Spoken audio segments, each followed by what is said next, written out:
Hello guys, good morning. Sobrang bare face ko ngayon kasi wala pa akong eyelash. So hindi ko masasabi woke up like this. So meron akong nabiling cat's eye. Nagamit ko na rin siya twice. Pero yung gusto kong, may mga nabili ako pero next ko nito pakita. Ito yung nasa yellow basket ko. Cat's eye siya kasi may white eyes ako. Kita nyo naman, pati white forehead. Pero yun, ang gusto ko kasing ma-achieve is yung maging smaller yung eyes ko. Yung parang chinita effect. So, hindi natin pwede, hindi mo lang makakapagpa-opera at wala pa akong pera. At wala rin ng balak. So, ito yung unang natin kailangan, yung plaster with glue na to, with adhesive. Pero pag gusto nyo tumagal, pwede naman kayo bumili sa same store na mga bond and seal. So, gusto ko yan kasi ato siya ng 1 week. And then, eyelash curler. And then, the tweezer. Yung gusto kong tweezer na kasama dito is ito. Kasi yung isang nabibigyan ng ibang store is pointed, yung color pink. Which is hindi siya safe kasi sobrang pointed niya. Talagang pag yun mo masakit, matutusok ka dito lang. So, ito kasi round. Yan, round siya. So, safe siya sa akin. Hindi siya masakit. Right? So, first step natin is, ito, eyelash curler. So, eyelash curler natin. Dito ako magana sa salamin.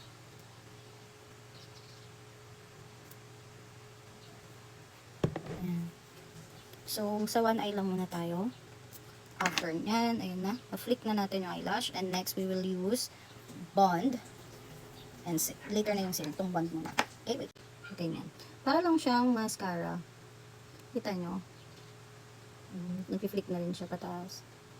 Ganyan lang siya.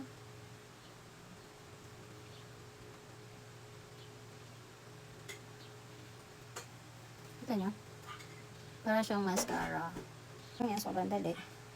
Get mo lang siyang ganyan. See? Ganyan lang siya. Pinahawa. Blue.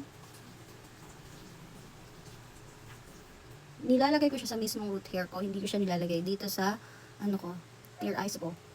Dun sa may part ng basa sa mata. Ganyan lang siya. Ayan. So, next tayo. Meron ako na... Ayan, nakibite ko na siya parehas. So, ang next naman natin is yung isil naman natin siya. Para yung mga excess oil, para tumagal siya, mawala. So, ganyan siya. Part na may eyelash. Dito lang siya. Ayan. Para... Kasi pag napunta to sa mata niya, masakit. Tsaka ko igaganon. Tapos isang part na ginagawa ko is ito. Yung sinasabi ko kanina, ay yung last time yan. Ganyan ko siya, tsaka ko igaganto. Para pati yung taas, masil. Para mas tumagal. Ganyan lang siya. Then, sa other eye ulit. Pero guys pwedeng choice nyo na huwag siyang lagyan ng glue. Rekta na agad siya ng ganito. So, tapos yun na, secure na yan.